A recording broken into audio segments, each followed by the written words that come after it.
Presente tópico irá tratar sobre sociedade pós-consumo, solidariedade intergeracional e novas temáticas. São temas correlacionados, nós já falamos alguma coisa em relação aí a esses temas.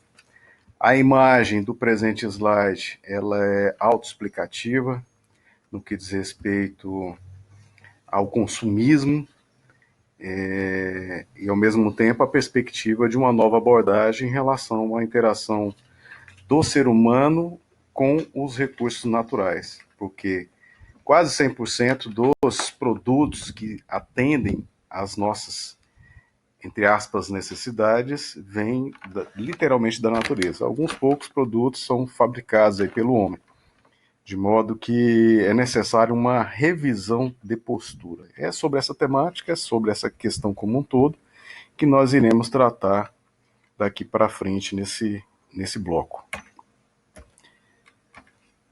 Pois bem, tecnologias novas e necessidade humana crescente. Então é um paralelo bastante significativo, a gente vem falando já há algum tempo sobre o descompasso entre as nossas necessidades, as nossas necessidades que são ilimitadas frente à limitação dos recursos naturais, o que gera crise ambiental, efetivamente, numa perspectiva muito sintética, evidentemente, dessa terminologia. No entanto, nós devemos buscar apoio na ciência e tecnologia para remodelar essa interação do homem com o ambiente, em especial o ambiente natural. De modo que essa nova perspectiva ela deve ser necessariamente auxiliada pelas tecnologias. Então, nós observamos inúmeras formas de ciência que fazem com que a relação homem-natureza seja de um modo diferente.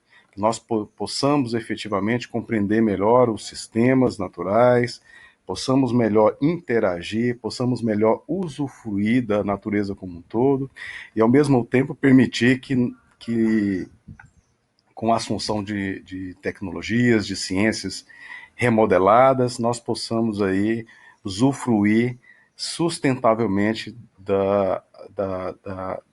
do ambiente como um todo. Pois bem, é em cima dessa perspectiva que já se discute a sociedade pós-moderna.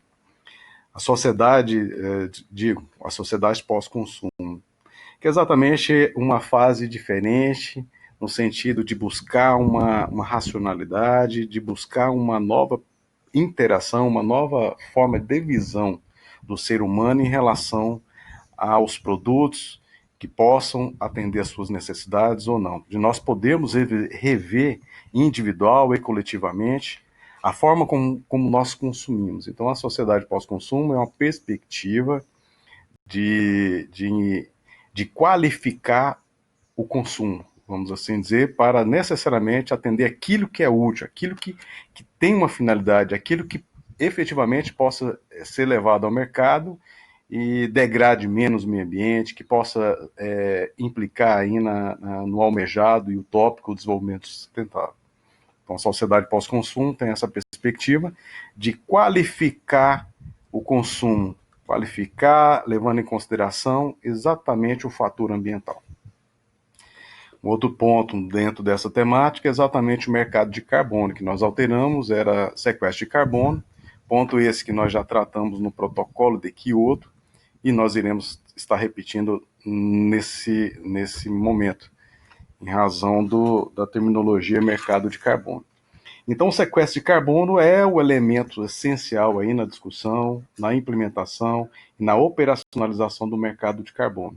E o sequestro de carbono, sinteticamente, representa exatamente formas, mecanismos, tecnologia e práticas que efetivamente buscam promover a assimilação, buscam promover a captação do carbono, do CO2, em especial o dióxido de carbono, que é o CO2, expedido na atmosfera.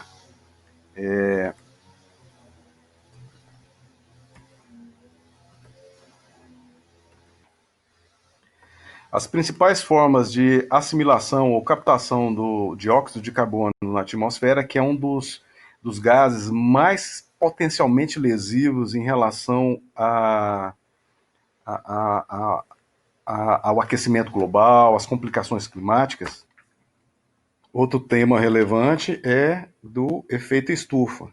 Então, a nossa atmosfera é composta por gases que provocam efetivamente o efeito estufa, e o efeito estufa é bem-vindo realmente à vida no planeta Terra. No entanto, o excesso de gás, o excesso de componentes químicos na atmosfera provocam e aumentam exacerbadamente o potencial lesivo aí do efeito estufa, em especial após a era industrial, em que, por exemplo, o dióxido de carbono aumentou em mais de 35%. E aí, junto ao dióxido de carbono e o excesso de gases na atmosfera, como, por exemplo, o metano, que é 21 vezes mais lesivo que o dióxido de carbono, o óxido nitroso, que é 310 vezes mais potente que o dióxido de carbono, o hexafluoreto de enxofre, que é 23.900 vezes mais potente que o dióxido de carbono. Nós temos também o hidrofluorcarbono, que substituiu o clorofluorcarbono, que estava presente aí no, em especial nas geladeiras, no aerossóis, que ele mesmo sendo o melhor, é cerca de 140 a 11.700 vezes mais potente em termos lesivos aí do que o dióxido de carbono. No entanto, o excesso de dióxido de carbono, que é o que mais existe, realmente, que é o que mais se percebe em relação à queima dos combustíveis fósseis, em especial carvão também, carvão natural e gás natural, é que a preocupação é uma preocupação mais generalizada, vamos assim dizer. Não quer dizer que não existam outros gases tão lesivos quanto, mas o que nós queremos comentar nesse momento é exatamente o excesso aí de gases na atmosfera e tem o potencial realmente de causar dano aí significativo. Informações aí que nós coletamos do site do Ministério do Meio Ambiente. Então, nós podemos ver exatamente a preocupação, está relacionado com o mercado de carbono. Como eu falei, o protocolo de carbono é o fundamento inicial da discussão, fundamento esse que teve como propósito, lá nos idos meados da década de 80, para limitar ou reduzir as emissões e manter a temperatura da Terra na faixa de 1,5 a 2 graus Celsius, pós-era industrial, evidentemente. E aí os países signatários, os países que assinaram e assumiram o compromisso, devem atender essas premissas, regulando a forma e limitando, em alguns casos, aí, a emissão de gases prejudiciais à atmosfera, como, por exemplo, que é o que tem maior quantidade, que é o CO2. Então, assim, esse o protocolo de Kyoto ele começou a ter validade no mundo, efetivamente, a partir da última assinatura que necessitava, que ocorreu em 2004 com a entrada da Rússia. Pois bem, fala-se em mercado de carbono em razão de ter sido estabelecido um mecanismo econômico, a valoração econômica, por exemplo, de 1 tonelada de carbono assimilado, capturado da atmosfera, ele representaria um crédito de redução de emissão de carbono, ou CR, na sigla em inglês. O valor valia, antes da pandemia, 20 euros cada crédito, o que agora está valendo 10 euros. Então nós observamos aí que existem corretoras, mercados aí bem ativos em relação a essa temática. Nós podemos citar o European Climate Exchange e Chicago Climate Exchange, mas assim, existem várias corretoras, vários mercados permeados pelo planeta, no Japão, na Coreia do Sul, na Alemanha. Então é interessante mostrar exatamente que existe aí uma circulação de riqueza relacionado a medidas de contenção do aquecimento global, dos efeitos nocivos dessa sistemática. Então, o sequestro de carbono, que é exatamente essa captura, é muito bem-vindo. É interessante nós observarmos que um dos principais meios de captura natural é o oceano, efetivamente. As florestas, em especial as florestas novas, são os principais mecanismos. Então, existem aí perspectiva de mercado bastante interessante para o plantio de florestas, efetivamente. As novas assimilam melhor o gás carbônico e aí tem como proceder-se aí a valoração econômica e é um mercado em franca expansão. Nós observamos também aí, dentro desse mesmo contexto do mercado de carbono, os mecanismos de desenvolvimento limpo, que é o MDL, que proporcionam medidas, atitudes, comportamentos empresariais e governamentais da sociedade como um todo, no sentido de buscar minimizar as emissões de carbono na atmosfera com técnicas, com tecnologia nova que deve ser a bola da vez. Então, gera economia para a empresa e, ao mesmo tempo, proporciona mecanismos aí de valoração econômica que está em voga e é bem-vindo aí no planeta como um todo. Nós temos aí uma discussão, Ricardo Lorenzetti, o desembargador do Tribunal Federal da Argentina, na sua obra Direito Ambiental, ele estabelece aí uma possibilidade de se criar-se um direito administrativo ambiental próprio, específico, exatamente com a perspectiva de melhorar a aplicação dessa nova área do ramo do direito ambiental. Então, é uma proposta interessante que deve ser levada em consideração também, como nova temática. O ICMS ecológico é uma outra temática bastante interessante, bastante importante, que está em franca expansão no Brasil.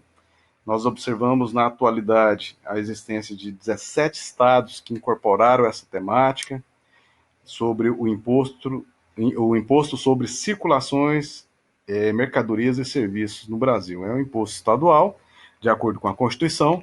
Imposto estadual esse que deve necessariamente repassar 25% do montante arrecadado para os municípios, sendo que desses 25% distribuído entre os municípios de cada estado que arrecada esse imposto, pensando que esses 25% como se fosse 100%,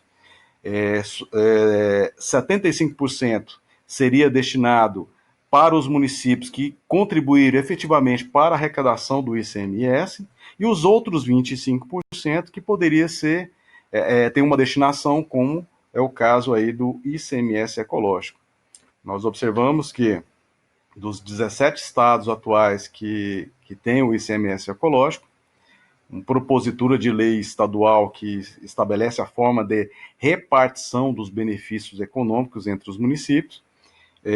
No tocante à região amazônica, nós temos os estados de Rondônia, Tocantins, Pará, Acre, Mato Grosso e Amapá, de acordo com peculiaridade, de acordo com a regra e com nomenclaturas diversas até. Então nós temos aí, por exemplo, em termos de nomenclatura, ICMS ecológico, ou verde, ou ambiental, ou socioambiental, mas a finalidade exatamente é a mesma, que é proporcionar mecanismos de estímulo para melhor gestão e proteção do meio ambiente. E aí deve ser levado em consideração a lei municipal, a lei estadual, que estabeleça a forma de operacionalização e repartição desses benefícios, que pode variar aí conforme o que já existe hoje, de 1 a 13%. Então, os municípios que atendem aquelas premissas poderiam ser melhor beneficiados com critérios objetivos estabelecidos por legislação estadual.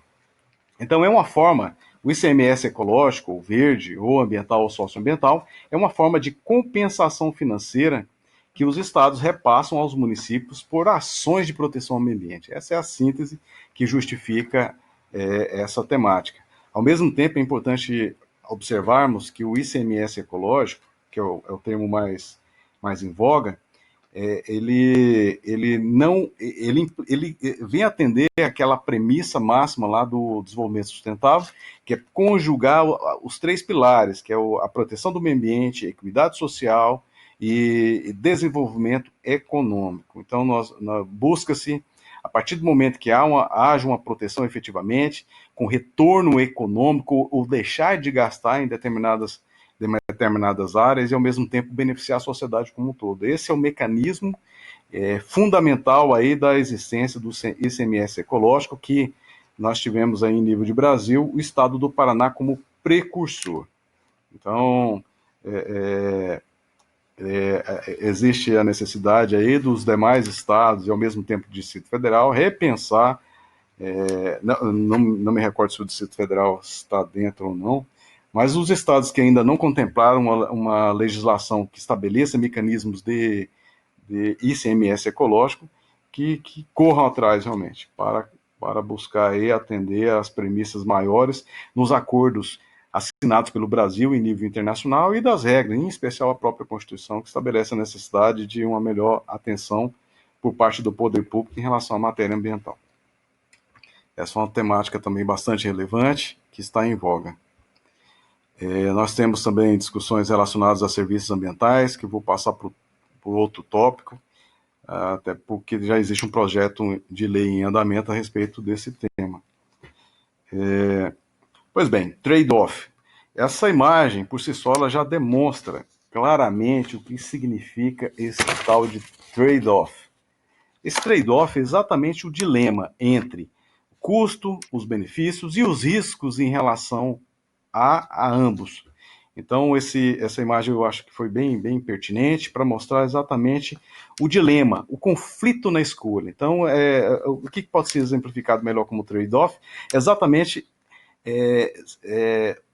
para uma determinada tomada de decisão pode existir opções, pode existir diversas opções ou diversas formas de enfrentamento, de resolução. E aí, deve-se exatamente, para decidir o que é melhor, colocar numa balança, teoricamente, para se analisar efetivamente aquilo que melhor vai atender aí às necessidades. Então é como se fosse uma relação de perde-ganha. Essa é a dinâmica do trade-off. Então, quando para a solução de um determinado problema outro é gerado, surge o trade-off. Trade-off é um mecanismo dentro lá da economia que proporciona opções, proporciona uma análise científica, uma análise mais qualificada, no que diz respeito à possibilidade de decidir sobre algo. Em matéria ambiental, é muito em voga essa temática, em especial dentro do licenciamento ambiental, até porque o dilema permite o exercício de determinada atividade econômica licenciando aquele empreendimento ambiental, ou não. Quer dizer, os danos que ele irá provocar efetivamente em relação aos recursos naturais justificam ou não a aprovação por parte do órgão ambiental competente integrante do CISNAMA. Então nós observamos aí, como eu disse, não há que se falar em atividade humana, em especial aquela que gera algum tipo de impacto, sem dano. Então, a balança, a análise governamental, o trade-off é algo que ocorre rotineiramente nas atividades ambientais, de como decidir em cima o dilema no enfrentamento realmente das problemáticas, se aprova o empreendimento, necessariamente vai ocorrer o dano. E aí, nós iremos suportar o dano como ente governamental, como sociedade organizada? Então, são situações essas bastante interessantes. A economia busca estudar de forma profunda o trade-off como um mecanismo de auxílio aí à tomada de decisão, em especial no que diz respeito, como eu disse, ao licenciamento ambiental. A imagem de cima, nessa imagem, nesse slide, ela mostra aí o ciclo do carbono. Pois bem, como outra temática bastante relevante, interessante, que está em voga, nós temos aí a certificação florestal. A certificação florestal, ela é mecanismos de controle do mercado, mecanismos que possibilitam aí uma melhor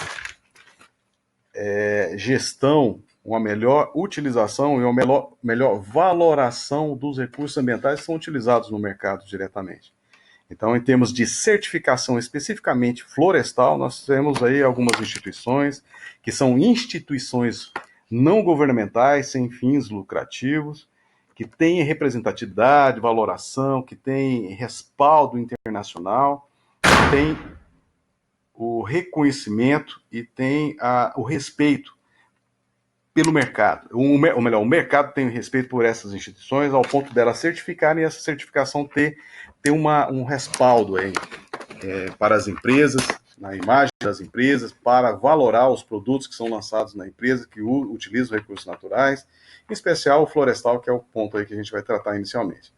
Pois bem, nós temos uma empresa que é uma pessoa jurídica, que é a Forest Stewardship Council, que ao pé da letra é FSC, que significa Conselho de Manejo Florestal. Essa é a principal instituição de certificação florestal do planeta. Essa instituição, ela expede um selo de garantia da origem, do processamento da madeira, de todos os produtos relacionados diretamente à matéria da flora, matéria florestal, de modo que agrega valor ao produto a ser lançado no mercado. Então, essa certificação é muito bem-vinda no mercado e cada vez mais exigida aí, não só por empresas, mas também, em especial, por consumidores. Consumidores empresas, consumidores pessoas individuais, aí, vamos assim dizer.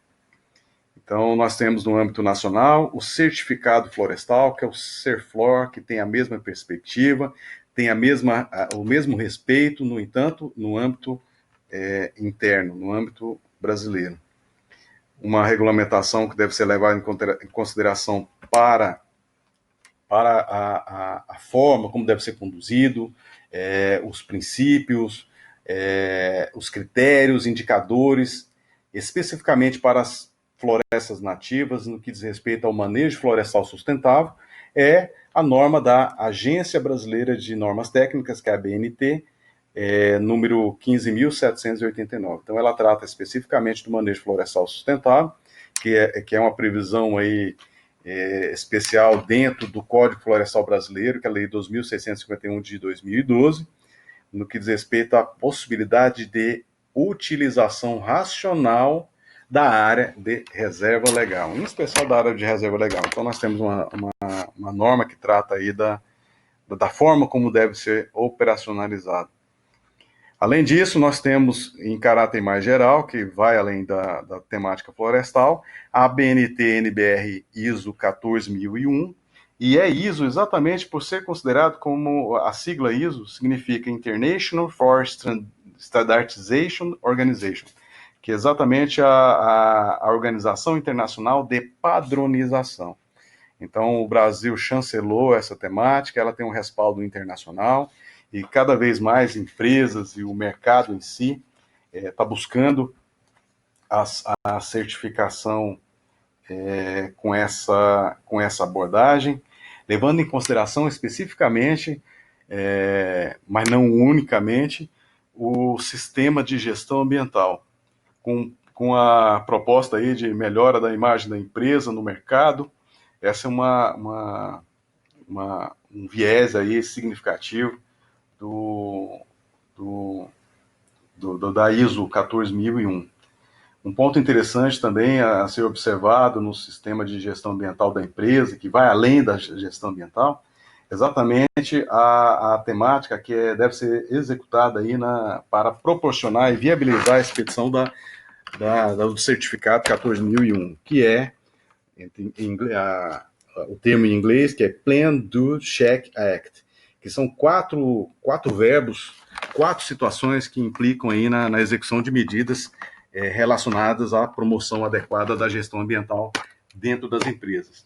Sendo que a primeira envolve exatamente planejar. E como nós já falamos, planejar envolve exatamente aumentar a governabilidade e diminuir as incertezas. Então, é essencial o planejamento empresarial no que diz respeito à promoção e o funcionamento, ao processo produtivo, as cadeias produtivas como um todo, a cadeia de custódia, para que haja aí uma maior eficiência no resultado dos produtos.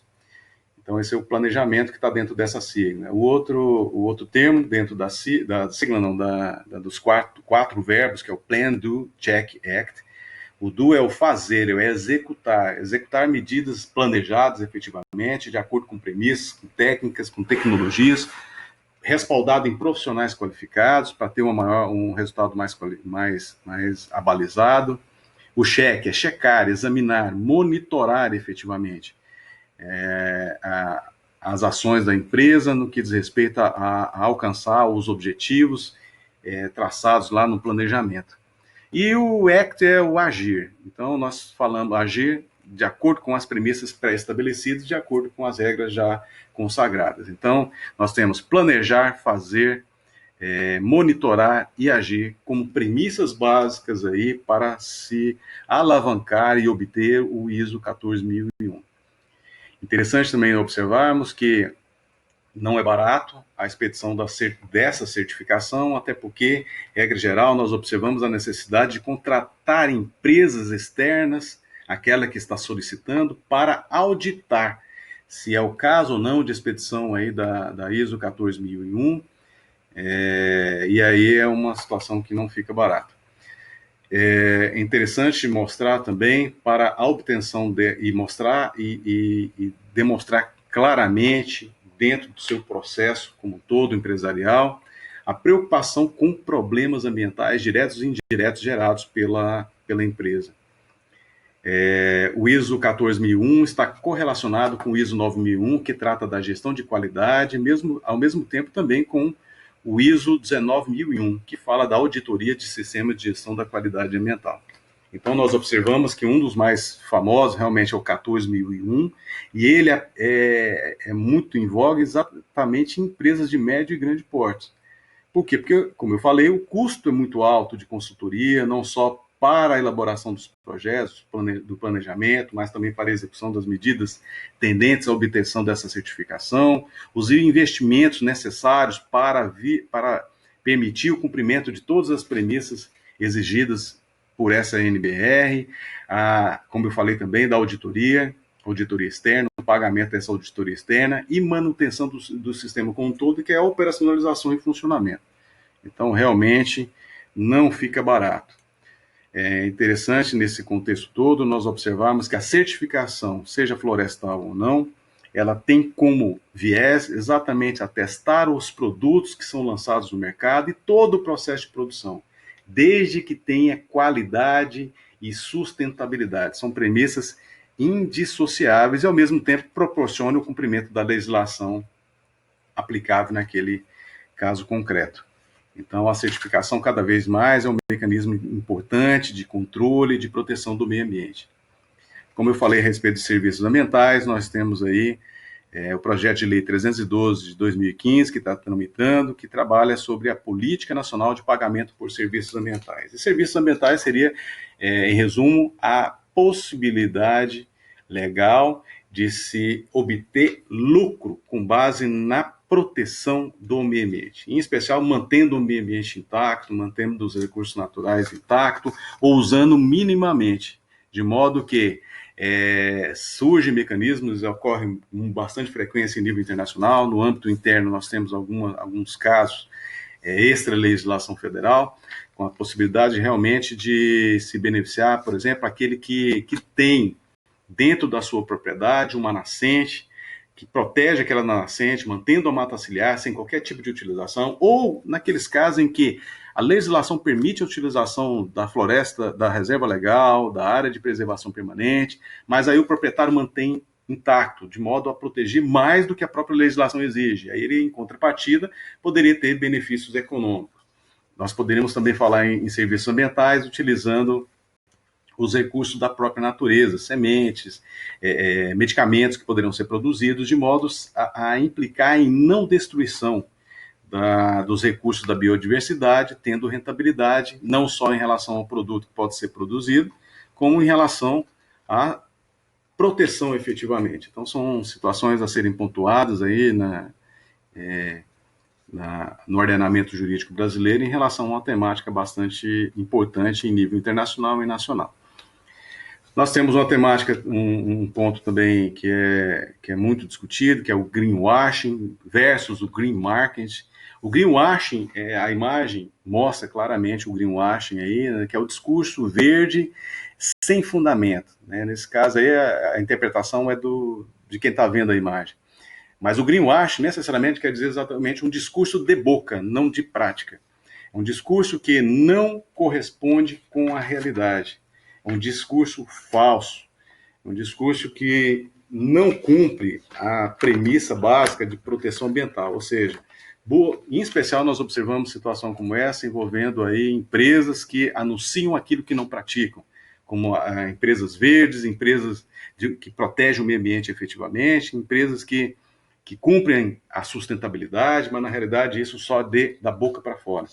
O greenwash ele surgiu na década de 80, em que quando um determinado ativista ambiental ele percebeu, visitando um determinado hotel, que tinha uma mensagem lá falando, olha, né, utilize só uma toalha durante a sua hospedagem como forma de proteção do meio ambiente. E aí ele foi verificar que aquele discurso da empresa era um discurso falso, que na realidade a empresa queria necessariamente era economizar a quantidade de água que era paga pelo sistema público de saneamento, e a preocupação ambiental era zero. Então, usando o viés ambiental, a empresa estava obtendo lucro e o propósito da empresa não era a proteção do meio ambiente, sim o lucro efetivamente. Então, o greenwashing é exatamente a utilização de técnicas para criar uma imagem positiva, seja das empresas, seja de governos, de modo a mobilizar a opinião pública favorável. Então, essa imagem positiva é bem-vinda para as empresas, só que o que está por trás disso é a ocultação da verdade, ou seja, é uma forma de publicidade enganosa. Então, é isso que nós podemos observar. Por quê? Porque passa a ideia de um produto ou um serviço ser ecoeficiente, sustentável, mas na realidade não é. Totalmente diferente do green market, que busca efetivamente mostrar o que mostrar empresas que atendem às premissas de sustentabilidade, que atendem às regras de proteção do meio ambiente. Então, nós deveremos, no dia a dia, em especial na qualidade de consumidores, observar situações relacionadas a greenwashing e green market. O green market é aquilo que quem anuncia proteção do meio ambiente, quem anuncia preocupação com sustentabilidade, realmente pratica. E o greenwashing é o mero discurso vazio, sem qualquer respaldo concreto. É uma situação que deve ser discutida, deve ser criticada, deve ser afastada, deve ser analisada efetivamente por toda a sociedade consumidora, e em especial a consumidora. Ecocídio é um termo que surgiu na perspectiva diante das grandes investidas contra o ambiente, em especial o ambiente natural, com exploração e ou destruição em larga escala do meio ambiente. E em especial também pela ampla exploração dos recursos naturais não renováveis, que em especial nós destacamos aí os minérios, a exploração minerária. Então, sem preocupação ambiental, a larga escala desse tipo de atividade tem um potencial lesivo extremamente significativo, que não pode ser negligenciado, equiparado inclusive aos efeitos de guerra, e o ecocídio é representativo exatamente desse montante de danos causados por alguns empreendimentos e atividades em larga escala. Então, são situações que deverão ser pontuadas diante do grau de dano que podem efetivamente praticar.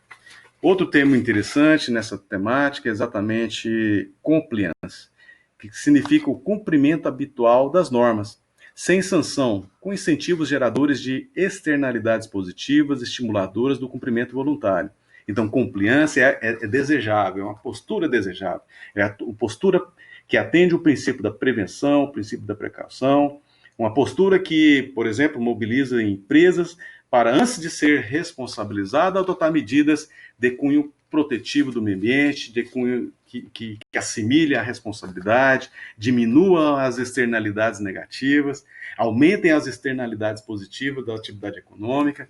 Então, são medidas bem-vindas no segmento empresarial, levando em consideração a ausência de responsabilização estatal e, ao mesmo tempo, a melhoria da imagem da empresa perante o mercado. Então, compliance é um termo muito utilizado em voga, não só na área empresarial, mas governamental também. É a necessidade da vez. Até porque nós falamos nos tópicos relacionados à responsabilidade estatal, em especial civil, penal e administrativa, que a partir do momento que há o ilícito o ilícito é gerado, necessário se faz a tomada de providência que tem repercussão econômica muito significativa. E o compliance ele evitaria aí a sanção estatal. Em contrapartida ao compliance, nós temos o enforcement, que é o cumprimento forçado, que é o que se busca evitar, que é a aplicação da responsabilidade estatal, a sanção. Então, o enforcement está ligado diretamente à atividade do poder público na proteção do meio ambiente e mesmo da sociedade como um todo também. Ecoemprego é uma terminologia aí que varia de acordo com a realidade, mas quer dizer necessariamente que o mercado cada vez mais está se ampliando quanto às atividades econômicas, ao emprego, ao trabalho gerado, diretamente voltado para atividades que utilizam recursos ambientais, que usufruem do ambiente protegido, como por exemplo, as atividades de ecoturismo, os guias, os hotéis e toda uma cadeia de atividades relacionadas à prestação de serviços nesse meio. Então, nós observamos em nível nacional, em especial internacional, o aumento da quantidade dos empregos relacionados ao meio ambiente. Empregos esses, evidentemente, que exigem qualificação do profissional para se inserir nesse novo mercado, nessa nova forma de abordagem do homem em relação ao ambiente natural. Então, são situações essas que deverão ser analisadas para aquele que queira entrar no mercado. Então, é um mercado em franca expansão, o ecoemprego. Pois bem, nós temos aí uma outra situação, que é a pegada ecológica, ou, no termo em inglês, Ecological Footprint. Então, esse termo, ele representa ou melhor, ele é um indicador de sustentabilidade ambiental. É um termo que foi criado com base em estudo de doutorado e que proporcionou aí a produção de um livro que é bem divulgado nessa matéria, que é um livro que a sua versão em inglês está do seguinte modo: Our Ecological Footprint, Reducing Human Impact on the Earth. A tradução disso representa exatamente o seguinte: a nossa pegada ecológica. Então, a nossa pegada ecológica aí coloca exatamente o quê? Necessidade de redução dos impactos humanos no planeta. Então, esse livro ele teve uma representatividade muito grande. Hoje já existem mecanismos de aferição da pegada ecológica. Nós temos aí como pressuposto basilar dessa pegada ecológica a necessidade de mudança do nosso estilo de vida, a mudança do processo de produção para colocar no mercado produtos e serviços mais adequados ambientalmente.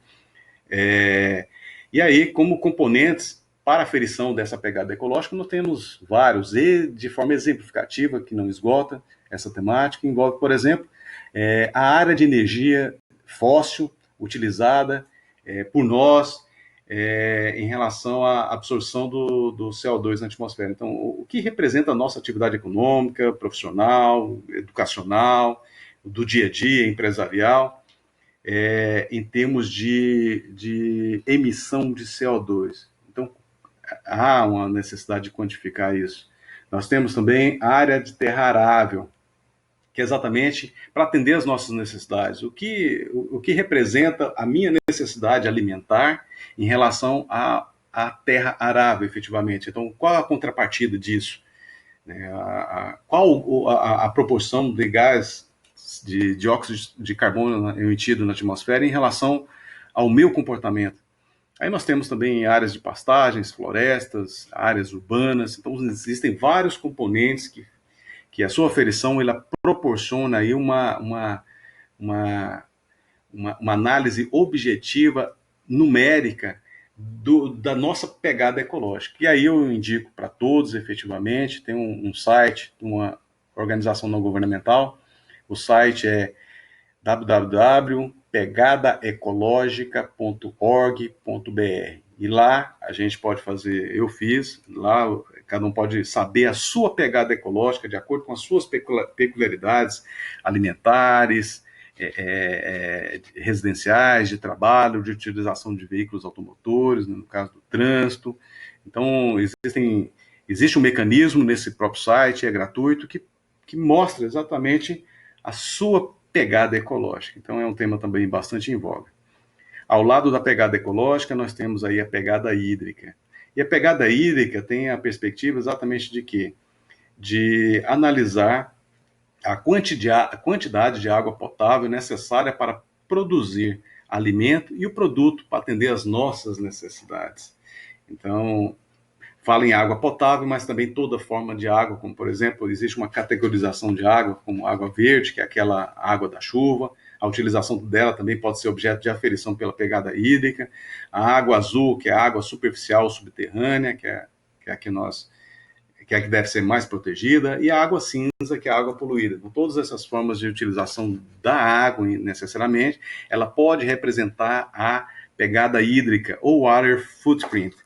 Então, a imagem aí ao final da tela, ela mostra, por exemplo, a quantidade de litros de água que é necessário para produzir determinados produtos, como, por exemplo, um pão, 1.608 litros por quilo de pão. Nós temos aí o 132 litros para produzir 132 litros de água potável para produzir 125 ml de café, 3.178 litros para produzir 1 quilo de queijo. E aí o maior, por exemplo, pela imagem não dá para saber, mas 17.193. Nós temos aí milho, 1 quilo de milho, 1.222 litros. A produção de uma pizza, 1.259 litros, e aí vai. Então, são situações que deverão ser levadas em consideração. Nós temos em proporção maior as atividades de conjunto, por exemplo, as atividades sociais, atividades industriais, comerciais, empresariais em geral.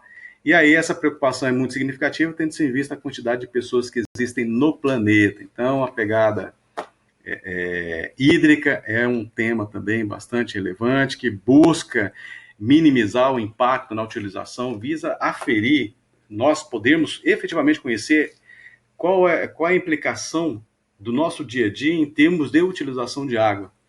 Então, essa medida é bem interessante. Existem experiências muito, muito válidas aí em nível internacional, com a utilização mais adequada da água e a minimização do desperdício. Então, são situações essas pontuadas, cada vez mais em voga no dia a dia planetário.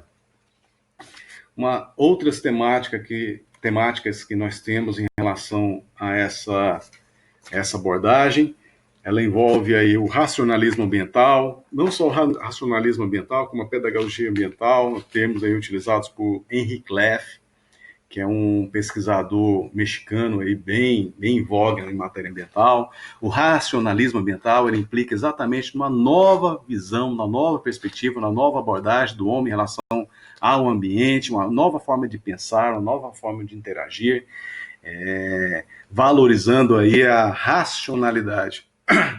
Nós temos o termo complexidade ambiental, que vem aí de Edgar Morin, que é outro cientista que trata dessa temática com bastante propriedade, envolvendo o meio ambiente como algo a exigir uma atenção diferenciada, em razão de considerar realmente essa temática como complexa, que envolve a necessidade de revisão de pensamento, revisão de posturas, revisão de ações e medidas governamentais, empresariais, etc.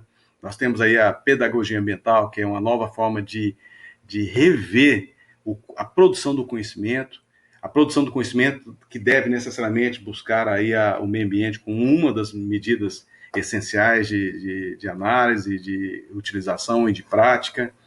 Nós temos o saber ambiental, que inclusive o título de uma obra aí de Henry Cleff, e esse saber ambiental é exatamente a produção de algo que tenha como resultado uma nova perspectiva e interação do homem com o ambiente natural, então uma nova forma de conhecimento proposta, uma nova forma de abordagem da relação homem-ambiente.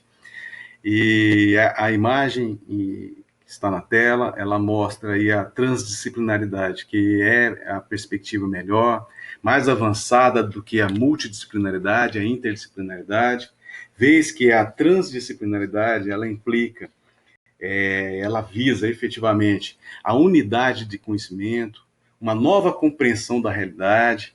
Ela tem por perspectiva exatamente passar entre, além e através das disciplinas, ou seja, não prestigia a disciplina A ou a ciência A, B ou C.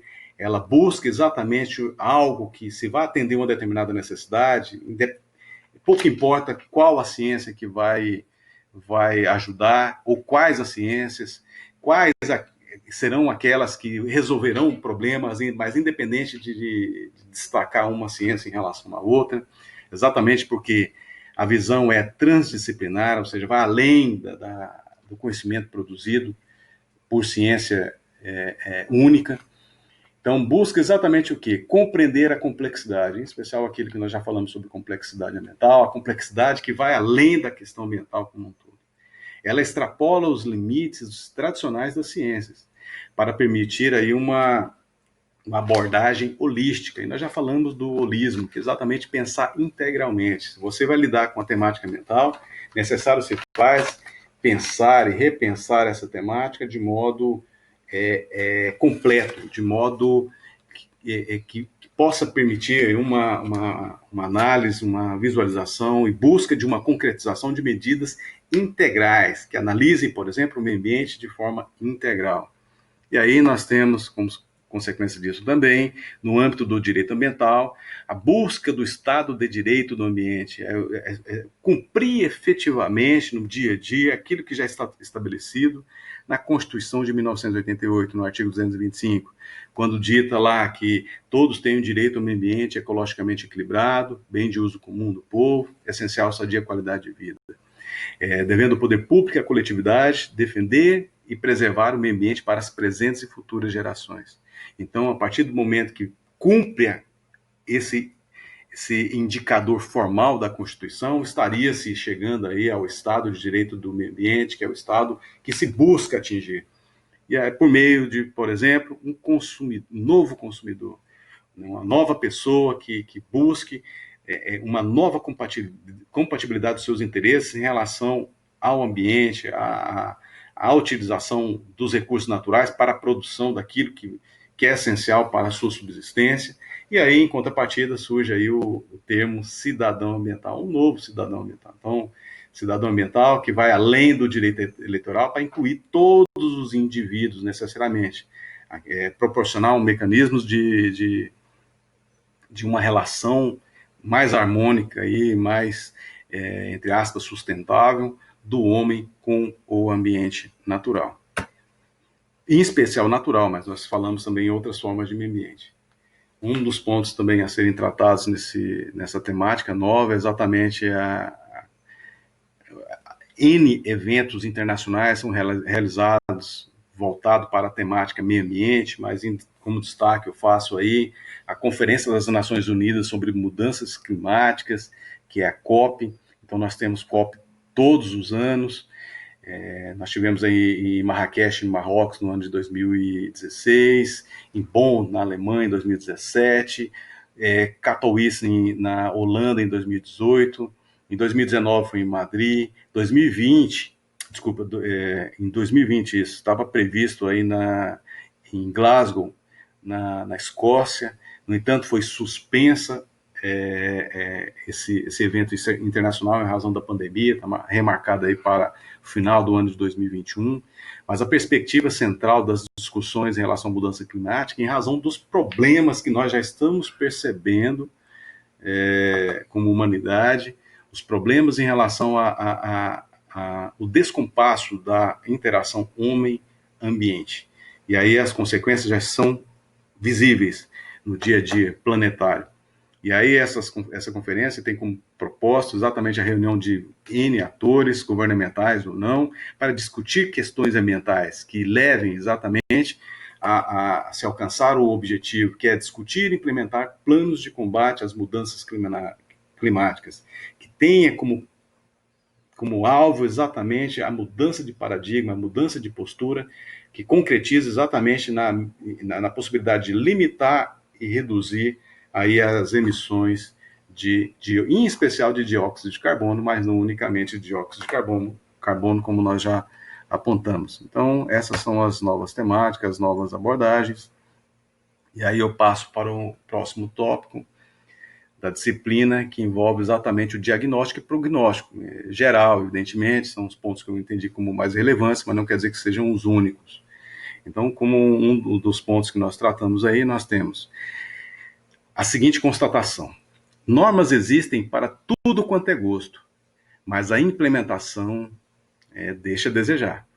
Então, nós temos aí o princípio 11 da Carta da Terra de 1997, que é um dos produtos da ECO 92, ela dita o seguinte: os estados devem criar legislações mais eficazes. Por que eficazes? Exatamente porque não são mais eficazes. Por isso que positivou esse princípio para se buscar mecanismos mais efetivos aí em prol da proteção ambiental, do interesse da sociedade como um todo e do desenvolvimento econômico, que é a base central e nevrálgica aí do desenvolvimento sustentável. Então, a constatação também é de que não é por falta de normas que a degradação cresce de modo alarmante em nível planetário, sendo necessário exatamente o quê? A internalização da importância dos recursos naturais, do meio ambiente como um todo, e a sua finalidade para as presentes e futuras gerações. Constata também que políticas públicas, federal, estaduais, municipais, ambientais, são reflexas pouco efetivas, tópicas e desarticuladas, o que deveria mudar, em especial no que diz respeito ao nosso país. O problema não é só jurídico, sendo que a política ambiental deveria ser vista integrada com outras tão relevantes, ou seja, deveria ser vista de modo holístico. A cidadania ambiental atualmente é utopia, mas para se, quem sabe, né, a mudança de postura por cada indivíduo possa chegar aí à qualificação do indivíduo ao ponto de ser considerado num futuro médio e longo prazo como um cidadão ambiental. Um dos mecanismos mais relevantes para se buscar a implementação dessa ideia é exatamente a educação ambiental. É necessário também, nessa perspectiva, e é uma constatação, a inexistência de organizações ambientais atuantes, jurídica e politicamente, que possa deixar um legado, que possa efetivamente contribuir, não só para as políticas públicas, mas para a proteção dos recursos ambientais como um todo. No caso de Roraima, é lamentável, mas a inexistência, a ineficiência realmente de instituições deixa muito a desejar. E existem instituições, por exemplo, que existem com uma ou duas pessoas que carregam piano, mas quem quer carregar o piano em nome do interesse que é da coletividade, do interesse de todos efetivamente? Então é uma situação bastante polêmica. Eu já me deparei com situações envolvendo instituições não governamentais em reuniões, que eu propus a ideia dessas instituições ajudar o Ministério Público no que diz respeito à busca de ideias, de soluções que melhor protejam o meio ambiente, e simplesmente ficou só no compromisso verbal, nada de prática. Então é uma situação bastante complicada. A sociedade deveria agir mais, deveria atuar mais, né, na busca aí da proteção do meio ambiente. Há uma necessidade aí, como eu falei a respeito da educação ambiental, de todos, indistintamente, seja daqueles que estão nos bancos escolares, educacionais, hoje, numa metodologia virtual, mas também da sociedade que está fora aí do processo educacional. É melhor prevenir do que remediar, é o jargão popular. Então, por que é difícil na prática, apesar das severas responsabilidades estatais em matéria ambiental? Então, nós temos aí responsabilidade civil, penal, administrativa. Se for somar, em determinado caso concreto, o montante da repercussão econômica para o infrator,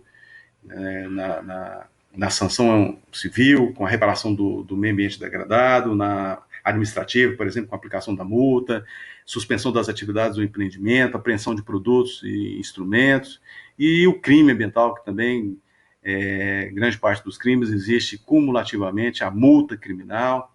Então são situações bastante complexas aí, sob o ponto de vista econômico. E por que é tão difícil, né?